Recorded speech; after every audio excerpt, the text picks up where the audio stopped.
Warning, this podcast contains spoilers for The Last of Us Episode 5.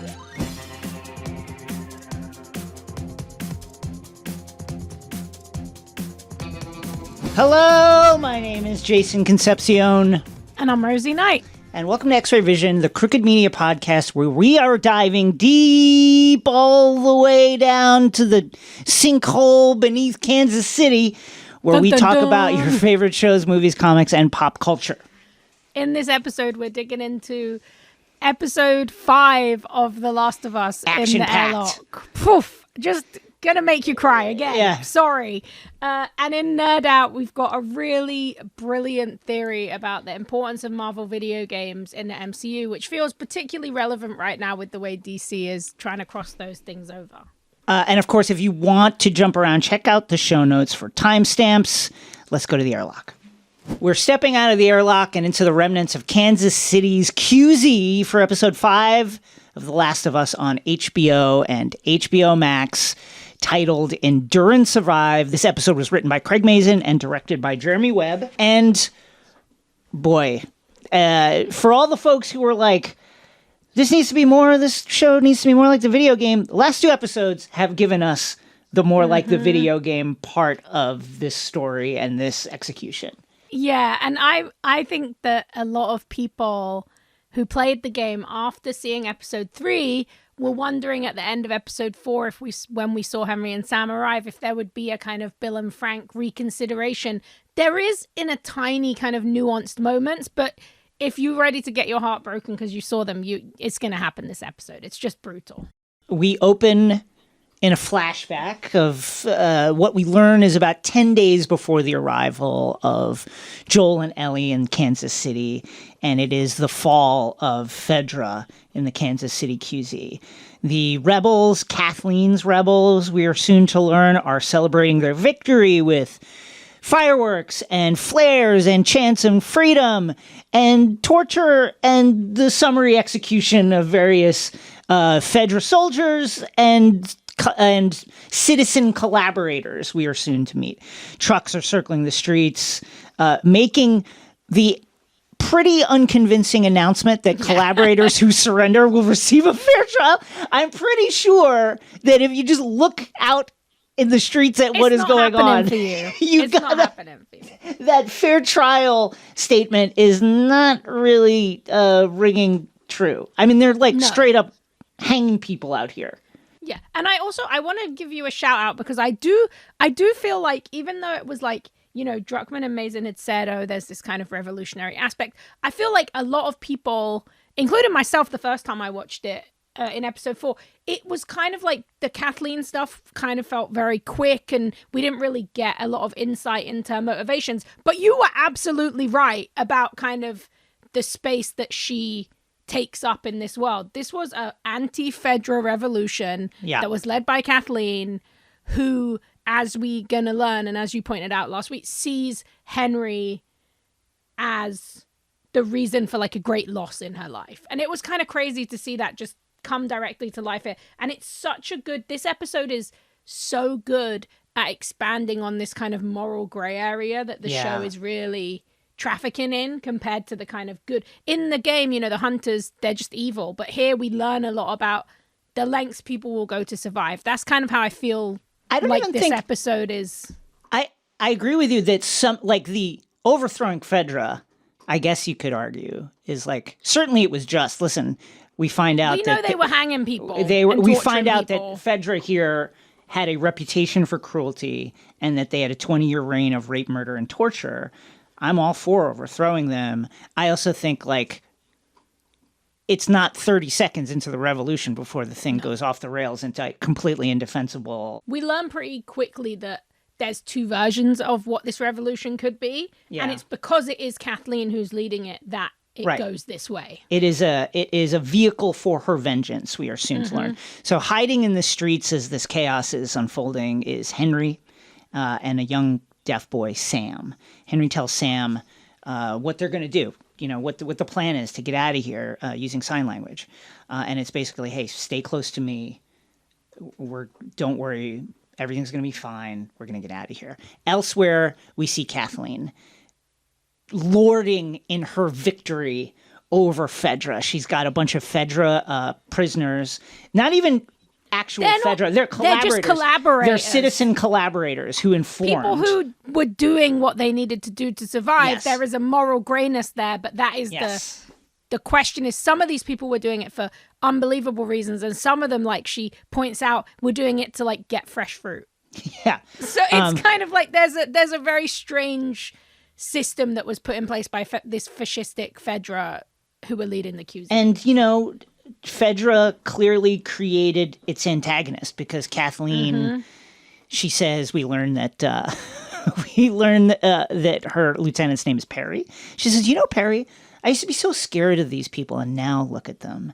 And she's talking about the thing you were saying, which was that apparently these collaborators did what they did in order for access to medicine, to fresh food, to, you know, whatever counts as a luxury in the Kansas City QZ. And the rest of the population received oppression and torture and probably murder. And she says, did it make you feel better? Did it make you feel safe? How does it make you feel now? In this way that you understand that you're not going to get any kind of fair shake with her. She insists that there will be trials, although she then says right afterwards, but you're all guilty, so we know how that'll go. Okay.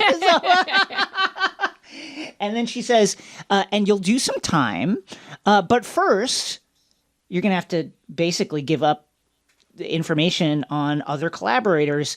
Specifically, the one that Kathleen wants above all others is Henry. Where is Henry? There's no answers. So Kathleen's like, okay, Perry, kill them all.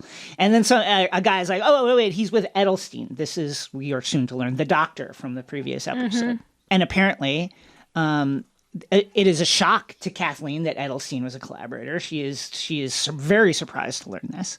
And the man tells Kathleen that Edelstein he had a safe house somewhere out in the city in case, quote, things went bad, but he doesn't know where. So Kathleen orders her people to go door to door until Henry is found.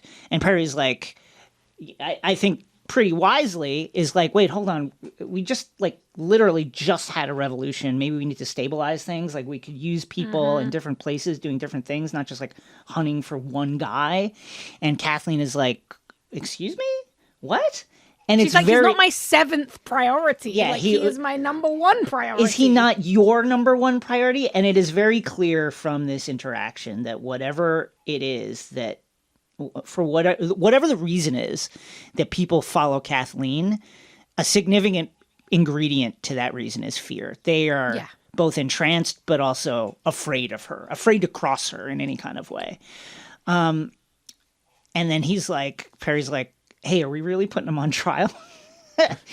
And Kelly's like, Perry, come on. Perry, babe. No, babe. What do you not think? Happening. Absolutely not. Just burn him up. Why did you have to ask? If you had to ask, you know the answer. Yeah, come on. We got people smashing broken bottles into people's jugulars outside. There's no trial. There's no trials going on. Henry and we see Henry and Sam enter a building. There's gunshots ringing out in the streets behind them. They meet Edelstein, climb up to the attic that we also saw in the previous episode. And this is the safe house that the man was talking about. And Edelstein is telling Henry and Sam that, hey, this is safe. There's water. There's toilets. You can stay here for a while. And we also learn important information coming off of the end of the previous episode that Henry's gun is empty. He's bluffing. He's flat out bluffing. So Henry's plan is to sneak out through the tunnels, which Edelstein thinks, why don't you just hang yourself here in this in he literally says that. It's very dramatic. He's like, just kill yourself. It's a terrible idea. We will find out why later. Yes, we will. Edelstein then asks if Sam, the boy, is scared, and Henry's like, yeah, I mean, he saw 25 murders tonight. Many, many murders. Yeah. And then Edelstein says he's scared because you're scared. So Henry takes the hint and goes to ease the boy's mind, basically saying, hey, look at how brave I'm being. I'm not scared of this. I'm not scared of what's going on. And he gives Sam a big bag of crayons. And the boy starts to decorate the area. We see the drawings, of course, at the end of the previous episode. But I think that there's something really affecting. Like, it really got me. This, like, it just shows you. So he's drawing illustrations of this superhero called Savage Starlight. Wears a red mask and has a costume much like Superman. And it just kind of shows you, like, the power of the superhero fantasy, of the idea that there is a powerful person who's not going to misuse their strength and who's going to do the right thing and who's going to come and save people. And Henry must feel so powerless in this moment, just a flesh and blood person doing his best, surrounded by these pictures that are like the embodiment of this fantasy that Sam has, that some hero can just put a stop to this. Yeah.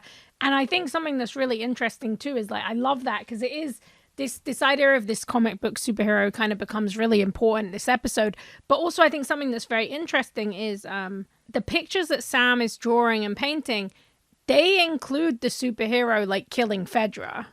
Yeah. Like, this is like, it's both sides. Like, he is seeing violence from both sides, but a lot of his dream was like this superhero would come and kind of get rid of Fedra and get rid of this fascistic force. And it's this really heartbreaking reality of what that ended up looking like. And the fact that now the person that Sam wanted to save them, somebody stopping Fedra, is now the person who's hunting them down. And yeah, the visualization of this drawing and the drawing that I'm assuming the actor did, because we see him doing them, are like, they're beautiful. So beautiful and really moving. And they also remind you that this is just a kid. Yeah. Like, this is an 8-year-old kid, you know? And it's, just really, really powerful stuff. And these two actors who portray these characters are just such good casting. Like, it's Lamar Johnson as Henry and Kevon Woodward as Sam. And it's just like, this is just pure. It's just like Bill and Frank. You want to see more of them. You want to see more. You want to see more.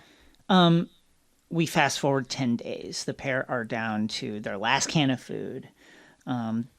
Henry looks outside, and the roundup of collaborators, even 10 days later, is continuing. And it's this very, like, there's, like, tanks driving down the street on timing. This is, like, become a military, as much of a military operation as Fedra. You can tell, like, they're ready to keep this town. Oh, yeah. No matter what. I said it before, and it's a thing that I've talked about on other pods, but it's like you don't think about an enemy as a person or a group that you have a relationship with. But the relationship between antagonists is a very real one, and in this case, just like in many cases, the enemy created the mirror image of itself that is now taken over. Like, for whatever the high-flung ideals of freedom and a return to safety and security that sparked this revolution were, they've become Fedra. They are, for all intents and purposes, the thing that they overthrew. Sam, meanwhile, 10 days later, continues to draw. He's passing time with his art. And all the while, Kathleen's people are getting closer. And Edelstein hasn't been back in a while. He went out to get food, and it doesn't look like he's coming back. May not return. Sam flat out is like, he's dead, isn't he? And Henry's like, probably. Yeah, he's probably dead. Sometime after this, Henry is like, Sam, we gotta leave. We have to leave. And I know that's scary, but here again, Henry, trying to be that superhero, is like, don't worry, because I've analyzed almost like in a video game, you know, like I've analyzed the patterns that the he's like, I've watched them every day. Like, I know. We can make it on foot. We can do it. We can get past them because I've watched their patterns, and you trust me, I can, don't worry, I can do it. And again, they embrace, they hug, and they're surrounded by these drawings. And there again, you get this feeling of how small and weak Henry has to feel with this incredibly heavy burden that he has, surrounded by these images of what the person he's sworn to protect, dreams about, which is just like a person who would come and protect them. Yeah, and it's this really heartbreaking kind of evolution as we get through the episode too, because we come to see that and learn that Henry in no way sees himself as a hero. He sees himself as the bad guy. So to constantly have his brother like dreaming of this heroic figure or seeing Henry as this heroic figure is like really a heartbreaking thing. So they're getting ready to leave their safe house when they hear a screech of tires and gunshots. And this is the sound of the ambush of Joel and Ellie. And Henry watches all this unfold through the window. And he turns to Sam as he watches Joel, in Henry's mind, easily dispatch like 2 of Kathleen's militia. He turns to Sam, he says, new plan. So now we're back where we left off in the previous episode. Henry and Sam, they get the drop on Ellie. Henry has his gun on Ellie. Sam has his gun on Joel. And Henry immediately feels that Joel is the danger. So he's like, hey, look at me. Listen, we're not here to hurt you. We can help each other. We haven't hurt you at all. Like, we didn't shoot you. I'm going to put my gun down, and then, we can have a truce, right? We can just, was that okay?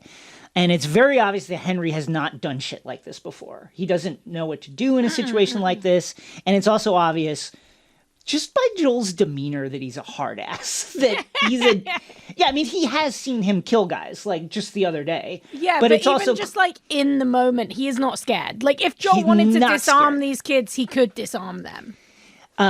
So when Joel is, like, to Henry's query of, like, hey, so I'm going to put my gun down, it's cool, right? When Joel says, like, okay, like the Undertaker or something, Henry gets really and rightfully nervous and is like, hey, it's really weird the way you said okay. And Ellie's like, no.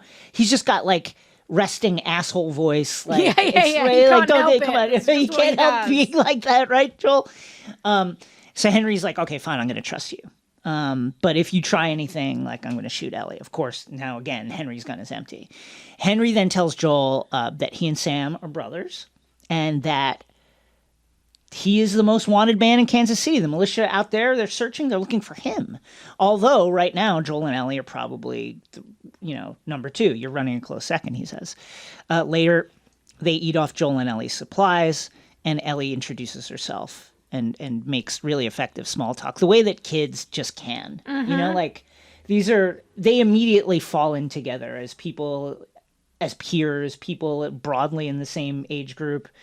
And you can tell that Ellie just, like, delights in being around Sam. And she's so vice happy versa. to see Sam. And just for the pair of them to have somebody who's more on her level, who also gives her someone to kind of, like, look after. And also is not Joel, who is, like, really cranky all the fucking time. So they're having this dinner, and Ellie's introduced herself to Henry and Sam.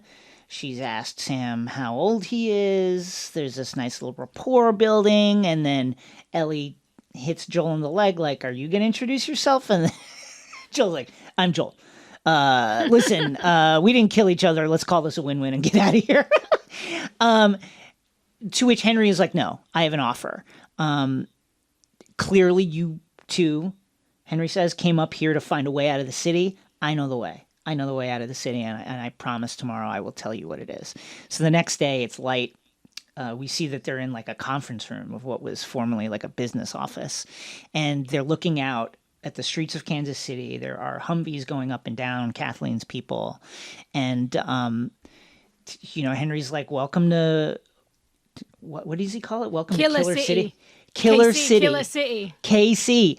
And apparently KC Fedra was the worst of the worst. It's unclear, like, how much coordination and command and control there is in Fedra. Yeah, like, it seems pretty like clear people got dropped in, and then it was just like survive. Yeah, and it seems pretty clear that each Fedra that controlled whatever QZ was just kind of doing its own thing. Yeah, and without any kind of oversight, And the baseline was terrible. Like, if we look at the Boston QZ, they were just hanging people for leaving the QZ, and it seems like, in spite of how bad that was, this is worse. This is worse. This is worse. Henry talks about it. He says, this was the worst of the worst. The Fedra here were rapists, murderers. Their reign of terror went into effect, like the moment basically the QZ was built. And he says something I think very important here. He says, what happens when you do that to people, the moment they get a chance, they do it right back. And that's what's going on now. Henry then tells Joel that, listen, I'm not Fedra. I'm kind of worse. I'm a collaborator. And Joel's like, I don't work with rats. Today you do, Henry says, because I know this city. And then he goes about proving it. Can I just say, Joel is a hypocrite, yeah? Oh, yeah, come on. I saw that bitch doing I don't deals work with Fedra. rats. Like, I get it. He's not a snitch. He's not a... He hasn't he informed on people. He hasn't informed on people. But I saw him, like, giving Fedra drugs, getting ration cards, sneaking... It's the levels of what you have to do to survive. And we learned that Henry has weighed... This has weighed heavily on him, what he had to do. He did very, very recently admit that he ambushed and murdered innocent people. Exactly. Right? Who is he? Joel, come off the high horse. Joel riding the smallest high horse ever witnessed. Also, this guy is like a teenager as well. Like, that's the other thing. I'm like, Joel, you're like 56, bro. Like, you probably ratted on people when you were a teenager. Though, you know, not to defend collaborators. I think this one of the most interesting thing about this episode is like, it's all about this horrifically morally gray area of like what you do for survival. And at no point are they like, this is the right thing or this is the wrong thing, other than like Kathleen's vengeance has obviously like consumed her. But there is this really interesting pull and push in this episode. Yeah, I agree. The lengths people will go to survive and there how that can be like weaponized. Yeah, you're absolutely right. There is a, you know, on the kind of scale of immoral behavior. For some reason, we Joel ambushing innocent people to take their clothes and food and guns and whatever else they had somehow feels, maybe because it's more active in the you know, within the context of we did what we had to do, feels like more actively doing what you had to do. That feels somehow more honorable, if that's the right word, than you're doing what you had to do by informing on people who will then go out and do the thing that you were too and also weak or unarmed to do yourself. Informing on people to survive when those people were probably just doing what they had to survive. Yes. It's this really horrible kind of Ouroboros cycle, but I think they do a really interesting job, as we'll learn a bit further into this episode, of really expanding on that space with Henry's story and making he essentially becomes like the person with the unchoosable task. That's like they do a great job of building it into empathy. He is not one of these people who was, you know, informing on his neighbors to get an apple. Like, there's so much more to it, but I love the way that they kind of have that reaction from Joel, but then we get to see, just like in the game, Henry is really the first person that it feels like Joel kind of opens up to, even more than like Ellie. Like, there's this kind of unexpected connection there, probably because of these caretaker roles. Yeah, very clear parallels. Joel asks a really important question, which is, why are you doing this? If you know the way out, then just fucking go. And Henry's like, because you're good at fighting and I'm not. And the way we're going to go is really dangerous. So now I'm going to tell you what it is. And also, my gun is not loaded. So, and I've never like physically killed anyone. So I need you. Yeah, I need you because like you're good at this. And then, Ellie is like, yeah, we killed 2 clickers on the way out here. He's like, see, like you killed 2 clickers. That's like incredible. Like, you saw and a clicker and you survived. Like, that is such a great. It's such a small thing, but a really important moment to let you know how really, really fierce Joel is in a fight. And of course, we're going to see it at the end of this episode. So then Henry tells him how they're going to get out. He draws a map, basically a box of 4 highways in which they are the middle. They are inside that box in the former QZ, which is now controlled by Kathleen's forces. What they need to do is get across one of these highways out to the river, across the river to safety. But they can't do it above ground. The way they're going to have to go is below ground. These maintenance tunnels that were built to connect various properties that were once owned by the same real estate developer. And so then Joel again is like, well, so why, what do you need me for? You sounds good. Like, yeah, go ahead and do it. And then And then Henry gives him the bad news. Okay, so there's no infected here, as you've noticed. Fedra, he says, drove them underground 15 years ago and haven't let them up since. Only good things those fascist motherfuckers did. But good news, Henry says. The tunnels are empty. How do I know? Someone told me. I haven't been down there myself. Someone told me like 3 years ago. I actually love this because there's two things I really love about this. One, it's a really cool explanation for the evolution of the infected. It's like such a cool idea. And if you've ever read Max Brooks' World War Z, which I just think is like one of the best like sci-fi horror books ever written, there is a whole plot line about how a certain country, when the zombie apocalypse happened, basically they hid all they all moved underground. But then the rumor has it that basically the reason no one ever heard from them again, even after other places started to recover, was because a zombie had gotten in. And it's this idea of all these people living underground who've been infected. It's such a scary vision. And something else that I found that was really cool after I watched this episode is that Kansas City actually does have like real ancient underground maintenance tunnels. So I thought that was a really cool addition. But yeah, I love that. Like the idea that this Fedra was so brutal that they actually managed to essentially like rid their city of infected. That's like unheard of. It sounds absolutely bonkers, but it tells you something about them. And of course, you know, Henry's like, oh, it's all good now. Like 3 years ago, they cleared it out. Like, sure. Sounds too good to be true, my friend. But here's the upside. Here's the actual upside, Henry tells them. Kathleen's people won't be there. They're not going to be looking in the tunnels. No one there. Everybody's too scared to go down there. And you guys are really good. You killed 2 clickers. You can handle it. So they head out, down through the lobby of an office building, into the basement, and down again into the tunnels. Joel and Ellie, after what they have already been through in their short time together, are already on edge. Henry is just like, hey, look, it's empty down here. And they're both like, great. Shut the fuck up.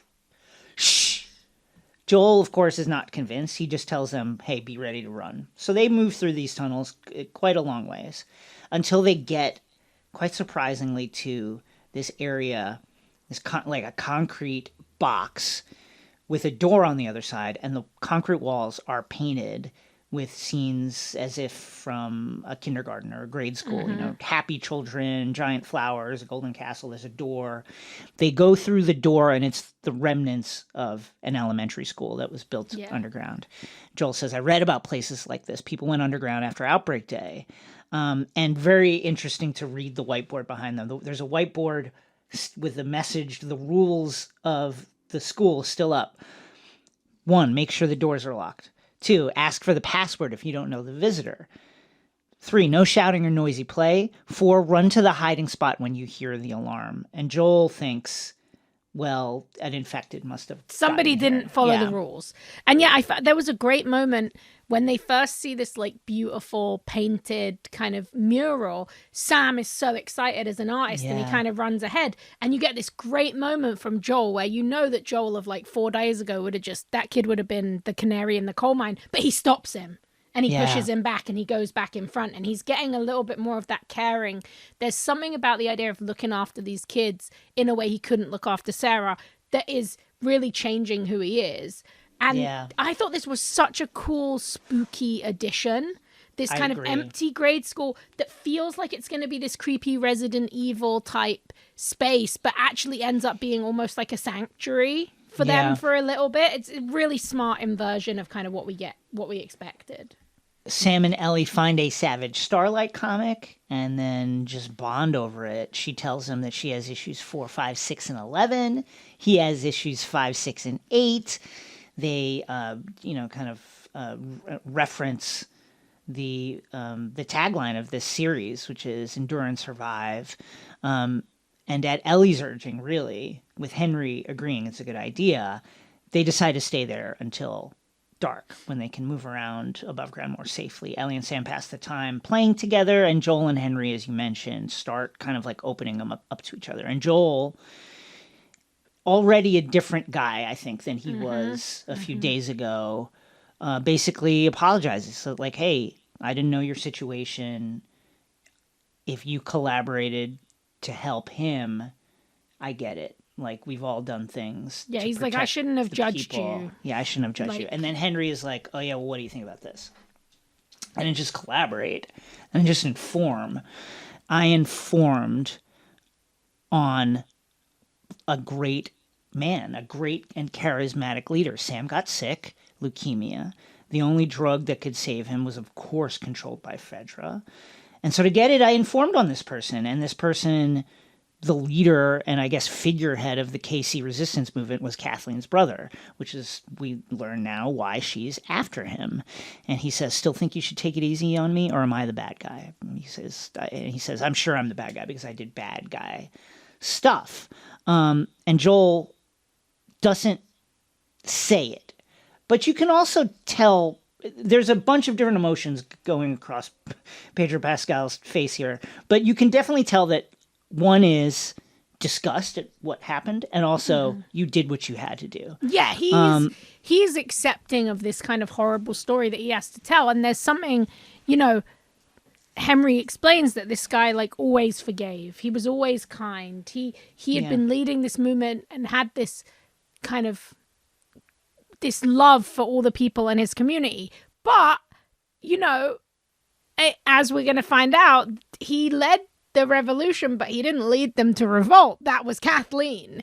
So it's like, this Henry unintentionally kind of inspires the actual revolution by informing on this man who, meant so much. But he did it for like we were saying earlier, like, this is a choice you would never want to have to make. Yeah. Watch your a child die because the government is withholding their medication, and you can get that medication if you just make one choice. It's all about this idea of you have to sacrifice one life for another, and it's such a heartbreaking kind of expansion. But like you said, Joel isn't judging him. Honestly, it would have been, you can't make any excuses for what it's clear that Fedra did. But the actions of Kathleen's forces in their victory also show that, like, okay, well, kind of what's the difference? Like, this story, this episode really made me think about how whether someone's a hero or a villain really depends on when you meet them. Mm-hmm. When in their story do you arrive? Because, where we arrive with Joel is he's a hero because we never saw him ambushing and killing untold Innocent numbers of people. innocent people. We see Henry as a hero because though he did something horrific and indefensible, he's also a completely powerless person trying to protect his brother on the run from maniacs with guns.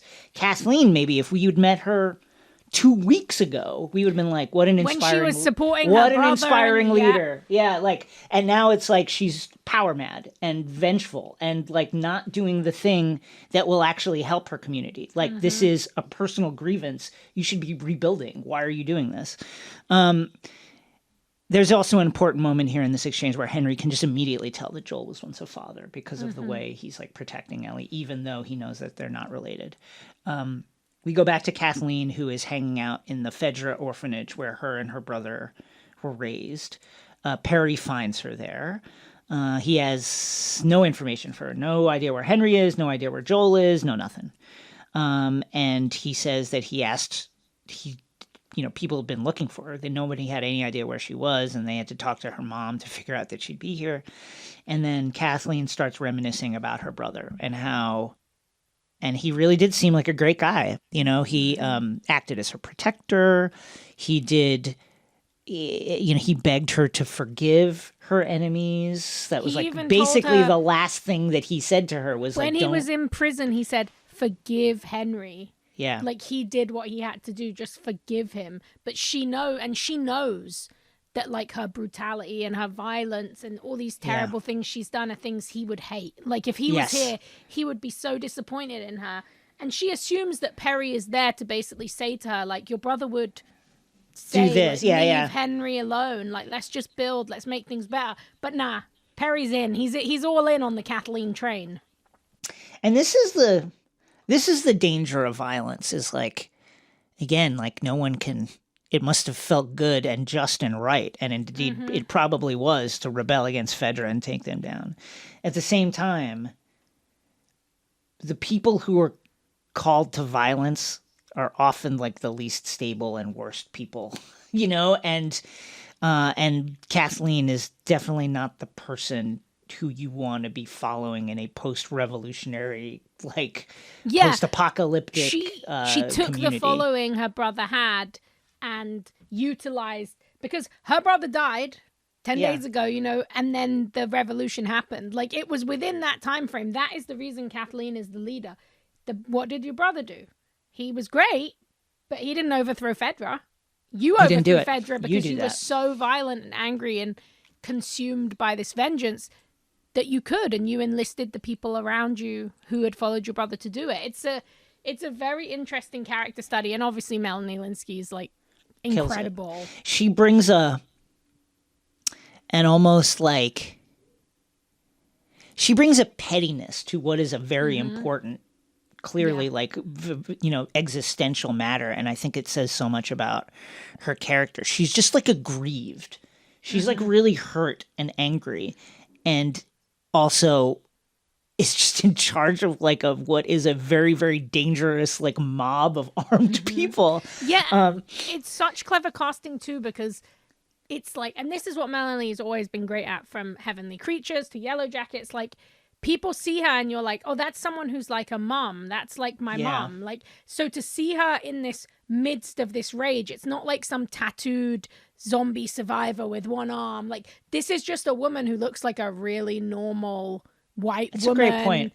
And she's just been absolutely consumed by this fury. And like you said, that pettiness, that aggrievedness. So when you see her, I saw a few people who were like, I don't know if I buy it, and I'm like, that's your own conception of what somebody like that can be like in this. Yeah. The whole point of this character in this story is how would this affect normal people and make them behave? And in Kathleen's case, it's this kind of nightmarish vengeance, which will eventually destroy her entire community.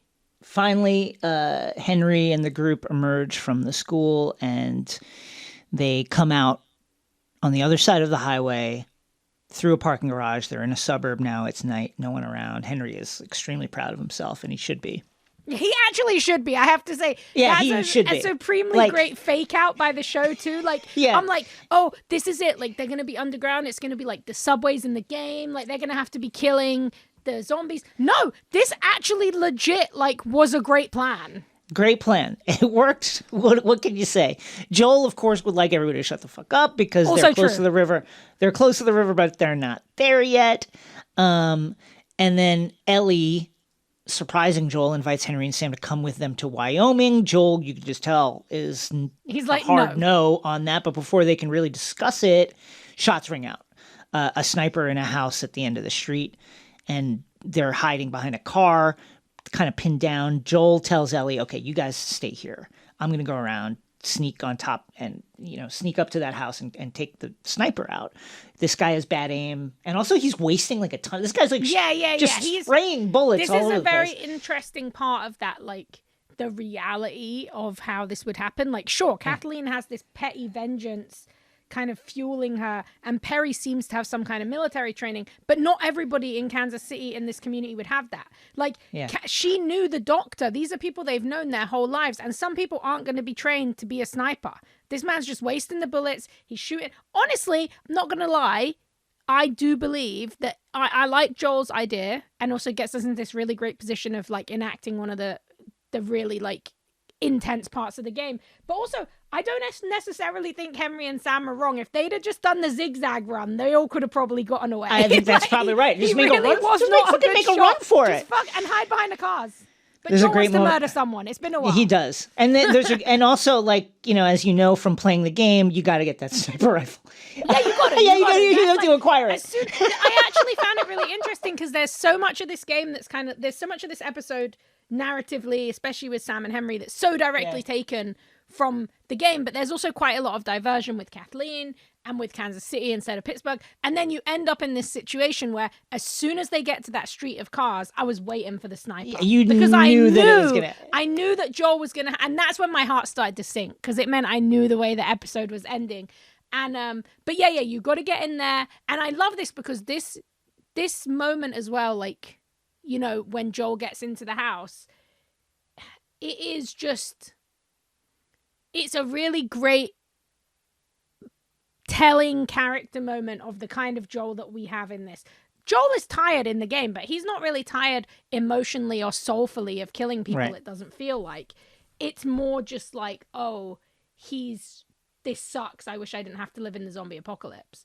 But in this moment, when we see him and he sees that there's this old man with bad aim, and he says to him, he's like, just give me the gun and stay in your position and just don't tell anyone that I was here. And the guy turns to him and Joel's like, don't try and shoot me. Joel doesn't actually want to kill someone in that moment. I take it back. He actually is like, he is heartbroken. He doesn't want to kill another person. This is an old man. He's like, don't do it, my friend. He's like, just don't do it.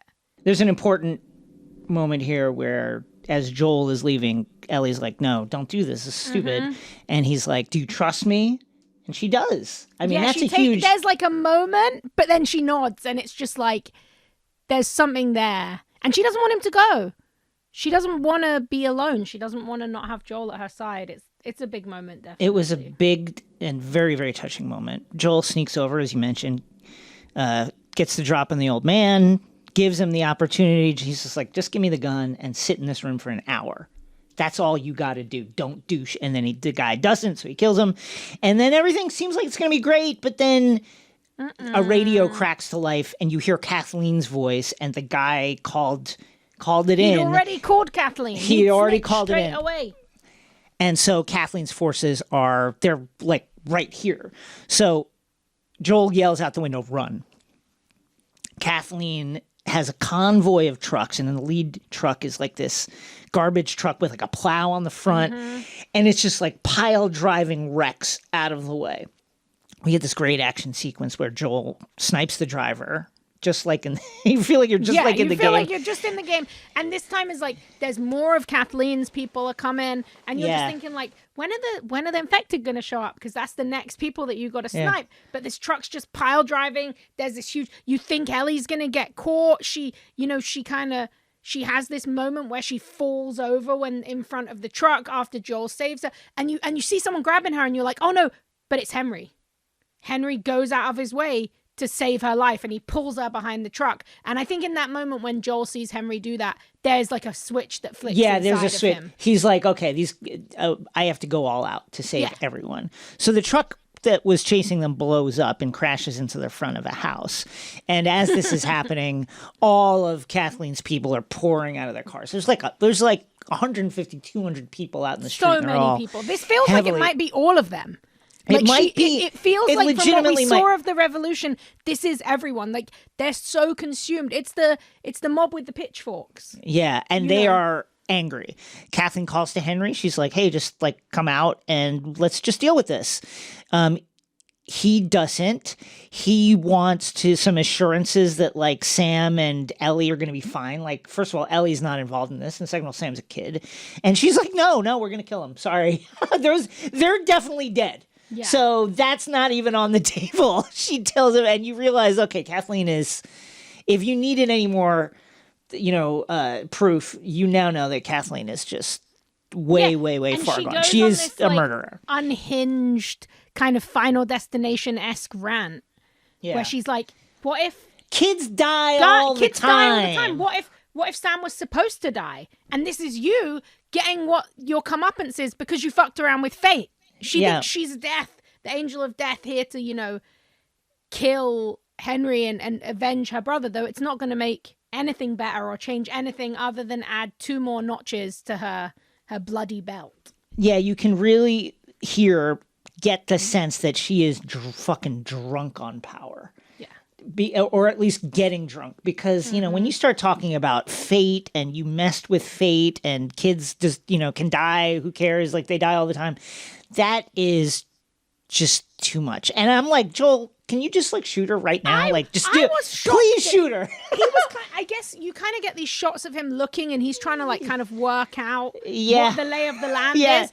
And like obviously if he shoots her, maybe people are going to know where the sniper nest is. But there's this moment when Henry steps out because he's brave and he's like, he tells Ellie like, you're going to take Sam, you're going to run. And he steps out into the open. And I have to say, this is why Melanie Linsky deserved that Emmy. This is why she's so good in Yellow Jackets. Heavenly Creatures, like one of my favorite movies. But in this moment, when she looks at Sam with that gun, she looks upset. Like she looks sad in her eye that she is going to kill him, but she's still going to do it. But there is this moment, there's like tears in her eye and you can't tell if it's because she's like so happy she's found him or she realizes that he is just a scared kid with his hands up. But in that moment, I was like, oh shit. I was like, Joel's going to snipe her. He's going to snipe her before she can do it. But no. But no. Fate came into play. No. The truck that is on fire starts sinking into the ground. And it falls through a massive hole. And everyone's looking over it like, oh, fuck. And you hear this roar of what you know can only be infected. And they come fucking pouring out of the hole. It's stalkers. It's like stalkers. Runners. It's the runners. It's clickers. It's clickers. Multiple clickers. And also, there's like this even more exasperated, like, even more like accentuated hive mind. Like they come out of there like an explosion. It's completely different to anything we've seen before. And it is so good and so scary. If you've been waiting for that horror movie, Resident Evil, Night of the Living, this is it. This is like they're spewing everywhere. And in this is an episode that's all about like reflections. And we've been seeing that since really episode 3. But like they do this really interesting thing where we see the zombies killing all the people, and it looks exactly the same as when they were killing the Fedra collaborators at the beginning. That's a great point. Like you had people holding onto the Fedra collaborators and cutting their throats, and you have the zombies and the infected, and they're kind of on people's necks, and it looks so similar, and it's just this horrible kind of horrendous orgy of violence. And it's really sad because Ellie and Sam and Henry are hiding behind this car together again, and there is a great moment for them to just run, but they're so shocked and so scared that they don't really know what to do.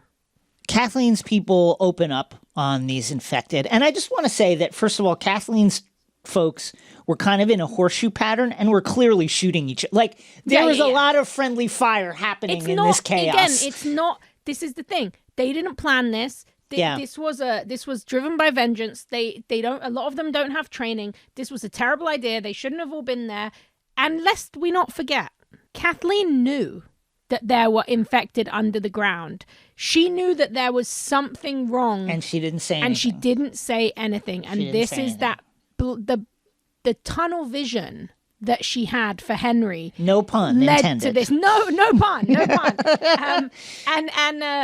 It led to this, and it is just, this is such a great action scene, and it's so scary and frantic and frenetic, and it just is it was just so effective. But the whole time in the back of my head, I'm like, I've played the game. I know where this episode's going. I don't want to see it. I do not want to see it. There's a nice little sequence where Joel is covering Ellie as she's like zigzagging through the streets, and then you hear this bloated kind of burping roar, and if you played the game, you know what's coming next. It's a bloater, which is the rarest of the super infected, because it takes many years for an infected to develop into this. A bloater is basically a tank on legs, heavily armored and the formations on it. All over it. And it's punching people like and killing them. Like this is a whole different kind of thing. This is a nightmare monster. There is a great, I don't know if this is purposeful, but I enjoyed it. So Perry is like, Kathleen, I'll cover you, get out of here. And he stays back. Meanwhile, Ellie is, zigzagging through the streets. And she's like crawling on the floor through the dead bodies. Like, really cool. And of course, Bella has been in an action scene like this before. The Battle of Winterfell episode at the last season of Game of Thrones. And she dies in that episode torn apart by a zombie giant. And Perry dies in the exact same way, getting killed by the bloater. Torn to shreds by the giant bloater. That's why the giant bloater. A lot of people were really excited to see the bloaters. They were like, we're halfway through. Like, how haven't we seen it? And they just delivered. This thing is terrifying. It looks scary. It looks so scary. But the funniest thing is, even amidst all of that, you are just like, where is Kathleen? Where is Kathleen? Because you just know that she is the most imminent danger. Out of all of these things, it's her. She is the one who will kill Ellie and Henry and Sam if anyone does. So Ellie manages to escape from a little girl clicker, which is one of the most horrific things I've seen in this show. Big contortionist style, like yes. Weird. Really stuff. Yeah, very, very much of like the Conjuring kind of feel. The malignant. The exorcism of Emily Rose kind of like feeling. Your body, whatever is inside your body possessing it, in this case, the cordyceps mushroom, they don't understand how a body is supposed to move. So they can't. And this is a really great way that that's brought to life. And Ellie is just like, whew, she's scared, but she does it. She's a survivor. Ellie manages to get Henry and Sam, who are hiding under a car, to safety. Stabs a bunch of infected and it's our kills first them. shivs. We get to see it. It was such a cool moment. And they're about to get away when Kathleen gets the drop on them.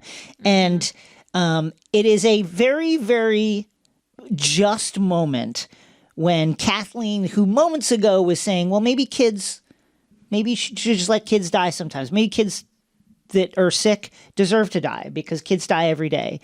That the person who said that is then killed by a child clicker infected who leaps on her and just savages her. It is really, everyone, really scary. You can't stop watching it. And Joel, Ellie, Henry, and Sam are also watching it because this is not like the bite. These have gone feral underground because she is just like pummeling her face. Like, R.I.P. to Melanie Linsky. You were great. I'll miss you. But Kathleen, good. Our heroes managed to get out of there, and the infected, as a horde, turned towards the city to, we can only imagine, rampage through the streets and kill everyone there. It's almost biblical, like this community, this city that is defined by vengeance, by like bloodthirsty vengeance, is then like completely wiped clean by this force of nature, the cordyceps. Like, it's hard not to feel like they kind of deserved it. It's a really horrific thing because I truly back that they should have overthrown Fedra.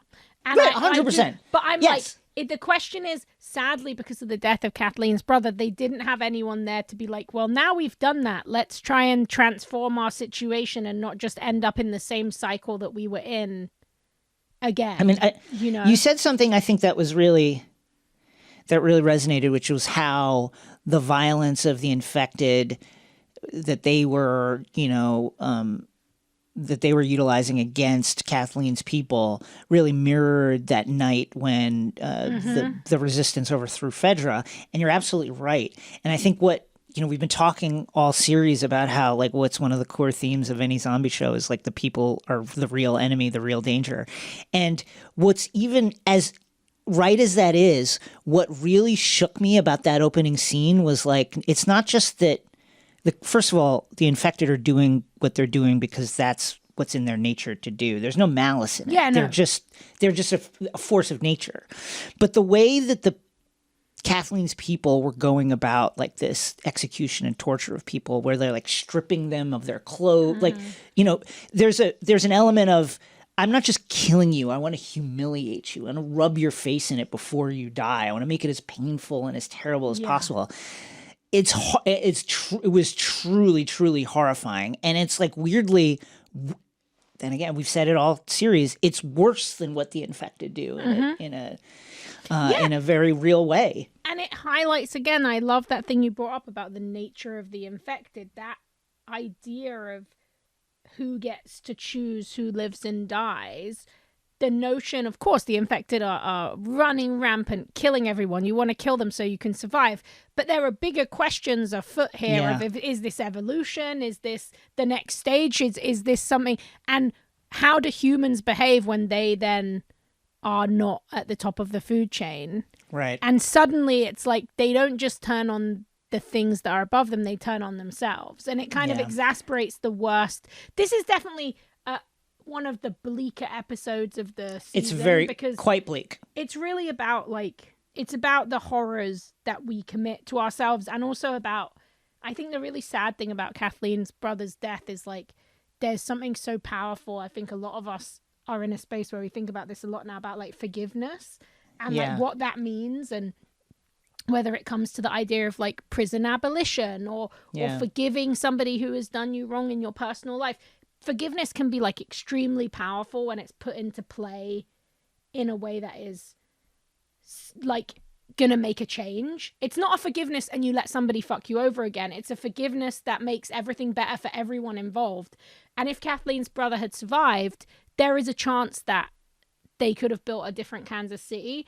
And I think that thread of forgiveness is so key, because as we see, it's also about forgiving yourself, something that Henry never did before, and Henry still does not have the ability to do when he most needs to. And it's a really bleak episode, but I understand the gut punch storytelling that they're going for. So our friends get across the river and they're posted up in an old motel. Joel and Henry, still high on adrenaline, are bonding. Ellie and Sam are bonding in the other room. They're reading the Savage Starlight comic. Joel, what a change we've seen in him, invites Henry and Sam to accompany them to Wyoming. He says, yeah, you can come with us. We're going on foot, but you can come with us. Ellie and Sam, meanwhile, reading the comic, and he asks her, have you ever been scared? And she's like, yeah, I'm terrified all the time. I'm scared all the time. What about you? And then Sam asks an absolutely crushing question, which is, if you turn into a monster, is it still you inside? And then he shows her, as those who played the game were expecting, that he has been bitten. I want to stop here and say that you got to do bite checks when you encounter infected. I feel this is after before you get anyone's to a going safe to bed. I feel before anybody's going to bed or anything, you get to a safe space. Check for bites. Mm-hmm. Let's just do that right now, because maybe you didn't feel it because of the adrenaline. Let's make sure we do that. Then you can have a conversation is this Walking Dead rules? What are we gonna do? Should we chop off a leg? Should we see how it's gonna go? I will say, I wanted Sam and Henry to have a different fate than they did in the game, but I understand that's one of the most affecting parts of the game. It's very affecting here, but they make little choices in the way that they tell this story that I love, because in the game, I love it too. Sam and Ellie Ellie gives him a toy, and Sam kind of throws the toy on the floor, and Ellie leaves. And in the morning, he is transformed. And here, him and Ellie, he gets to share that fear with someone, and Ellie gets to reassure him, and she. And you see the goodness, the inherent goodness of Ellie, which is, I have this immunity. First of all, showing her his bite as a way to hope, do the thing that Henry's been trying to do this whole time, which is give him hope. Yeah. Give him confidence. She's like, look, I'm okay. Give him strength. And she says, my blood's medicine. And she cuts her palm open and starts rubbing the blood into the wound. This really almost primal, kind of attempt to heal him. And of course, man, I wanted it to work. I wanted it to work. I wanted it to work. I wanted it to be that. You wanted it to work. And I also want to give them so much credit in this. So Kevon, who plays Sam, is a deaf actor, and I love the way that throughout this episode we have Sam teaching Ellie some signs, they sign the title of the episode. That Ellie's making an effort to communicate, and the other way that Sam communicates is through one of those erasable kids boards. Yeah. And it's hard to put into context how emotional and affecting it is for these two people, these two kids. They're trying to communicate the most urgent thing. He's asking her about these fears, this existential idea of will I still be inside the zombie? And Ellie's scrawling my blood is medicine. The way that they decided to communicate this, it just added a whole other layer of just emotion for me. And so and also the importance of kids having their own community. There is something so special about they keep this secret, and of course they can only keep it till morning. But they don't. There's no Joel. No, come Ellie. Look at this. Ellie there's doesn't no, go in there. Nope. There's no Henry come see. It's just like, And okay. she sleeps on the bed next to him. Like, she wants him to know that she believes that this he is can going to change. work. But in the morning, he's sitting on the edge of the bed, and she goes and looks at him, and he's infected. He attacks her.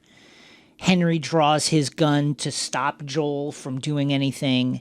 He fires his gun at Joel's feet, saying, "Don't do it. Don't attack Sam." But Sam is, really threatening Ellie now, and Henry, almost without thinking, almost instinctively shoots Sam and kills him. And he's inconsolable. He can't believe what he's done. He can't come to grips with it. And he turns the gun on himself and he kills himself.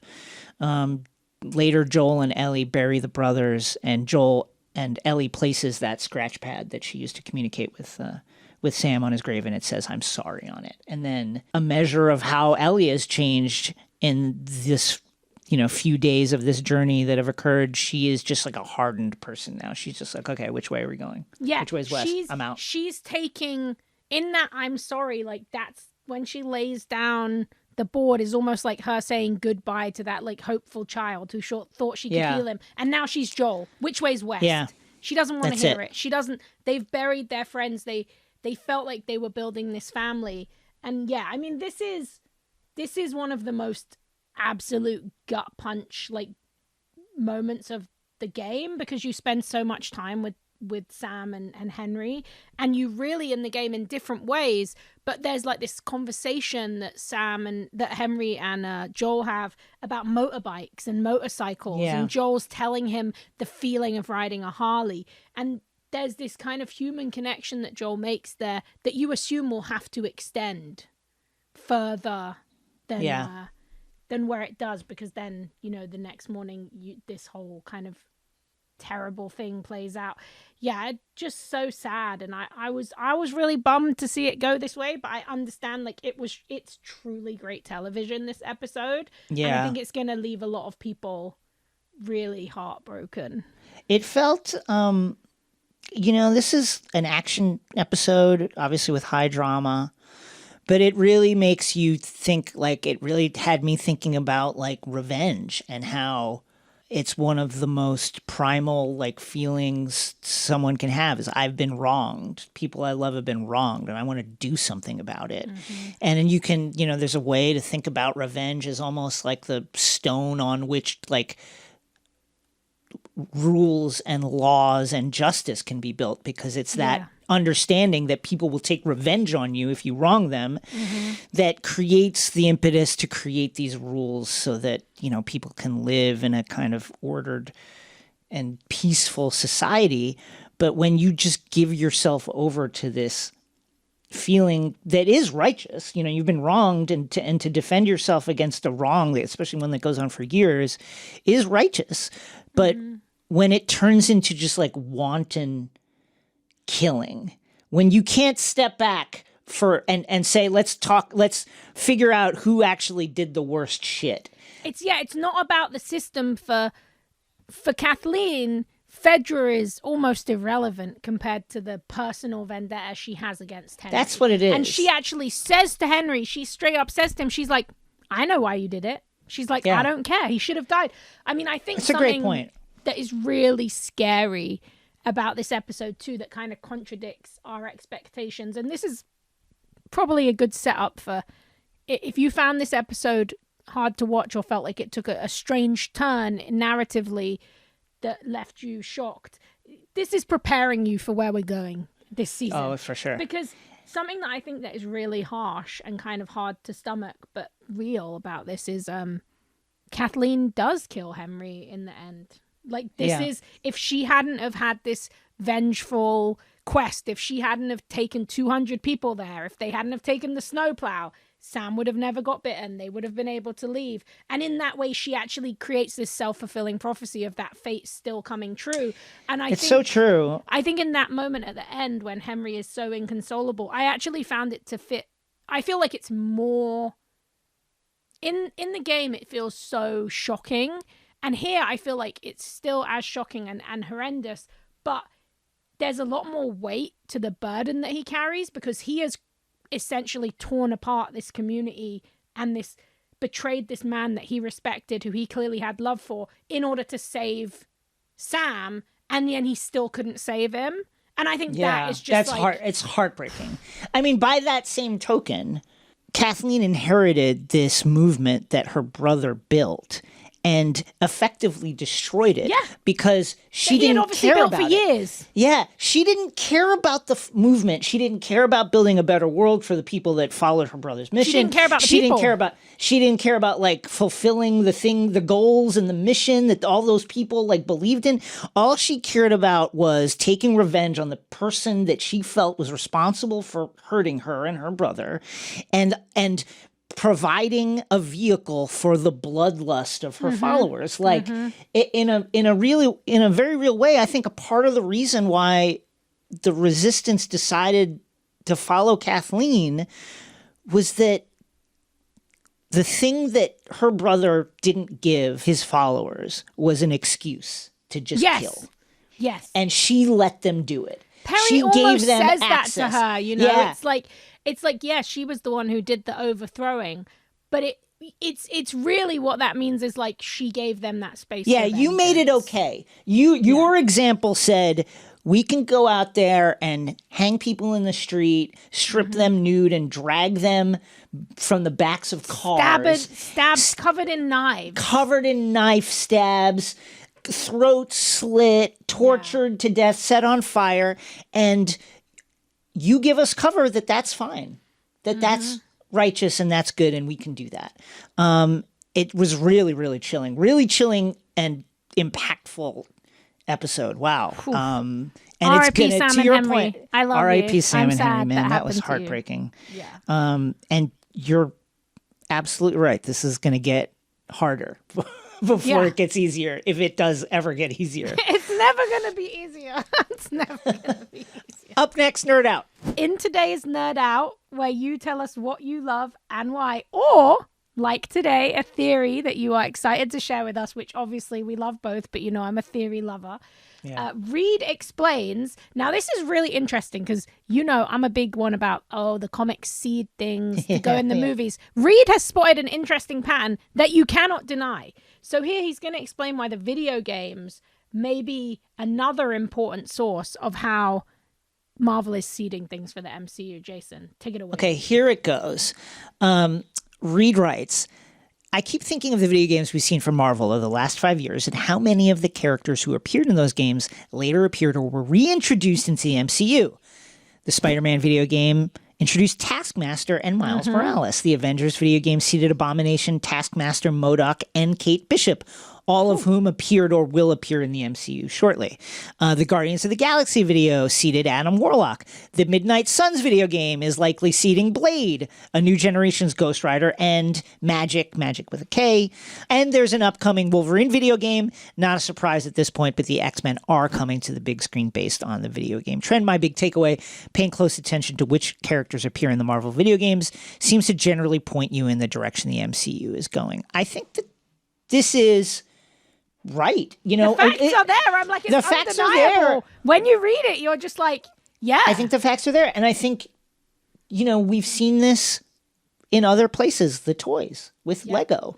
You know, I think that this is a outgrowth of some form of corporate brand synergy. Yeah. And I think that Reed is absolutely right. That this is how we can tell a broad direction of where the MCU is. They want as many people as possible to know these characters. So when the trailers come out and the merchandise comes out, people are excited to see them. They want every movie to feel like No Way Home or Multiverse of Madness, where those trailers were getting people excited. And if you want people to be excited, they need to know who the characters are. And not everyone is out here reading Jim Starlin comics knowing who Adam Warlock is, though you should, because like Adam Warlock's amazing. But like introducing him in a very popular video game, great, because when Guardians of the Galaxy Volume 3 comes out, people are going to recognize him. It's very smart. I think the Taskmaster one is what really sold me, because me too. That is like a very much like you know them or you don't know them character. So yeah, Taskmaster is definitely not like it's. I guess I would just say there are many villains that you think would be introduced before Taskmaster. I totally agree. So the fact that Taskmaster appeared in the video games and then in the movies feels very notable to me as well. Yeah. thank you, Reed, if you have theories or passions, which we know you do. But if you want to share them with us, hit us up at xray@crooked.com. Instructions are in the show notes as always. That's it for our show today. Rosie, plug. I will have a more cool Last of Us coverage coming out at IGN. I wrote a fun piece at Primetimer about the Harlequin animated Valentine's Day special, which is coming out this week. It's really, really good. I reviewed it over there. It's very saucy and raunchy, so if you like rude comedy, you'll probably love it. Obviously, Ant-Man's coming out, so I'm going to be all over that. We're going to be talking about it. And as usual, you can find me here twice a week and at Rosie Marks on Instagram and Letterboxd. Catch the next episode Wednesday, February 15th, where we'll be talking about everything you're going to see over the course of Super Bowl Sunday. All those trailers, plus a primer on Ant-Man ahead of Ant-Man and the Wasp: Quantumania.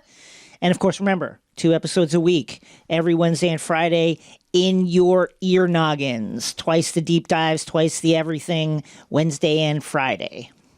Yes, and if you want to hear us other places or see us other places, subscribe on YouTube. You can now watch full episodes of the show. Sometimes we're on Zoom, sometimes we are together IRL. Shocking.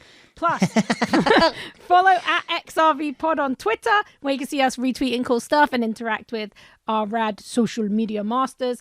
And check out the Discord to meet and hang out with a ton of amazing fans and listeners, plus Jason and I. And that Discord would not exist without Heidi, who is our amazing moderator, who also hooked up a way for us to do really rad giveaways. And Jason is about to announce the winner of our first ever giveaway. Speaking of that, again, shouts to Heidi for creating the bot that allowed us to randomly select the winner of the Last of Us activation pack, which includes a Carhartt backpack and a Carhartt jacket and a bunch of cool branded stuff within there. Drum roll, please. The winner of the Last of Us activation pack is Discord member Nate. Shout out, Nate. Congratulations. Email is on the way, and that pack will be heading to you next week. We'll be doing more giveaways like that. So if you're looking for a place to find a community and would like to join the Discord, on top of the fact that there's really great people there and we're there and the conversations are super fun and really informative, you get to win stuff. We're going to be doing more of these. Cool stuff. 5-star reviews, 5-star ratings. We need them. We gotta have them. We love them. Here's one from So Very Kind Designs. Love the show. So excited we have 2 episodes a week. Love all of Rosie's comic knowledge. Yeah. Oh, thank you. Oh, blushing. But yeah, 5-star reviews. We love them. Give them to us. The more 5-star reviews, the more cool, weird comic book knowledge we will dig up. See you next time. Bye.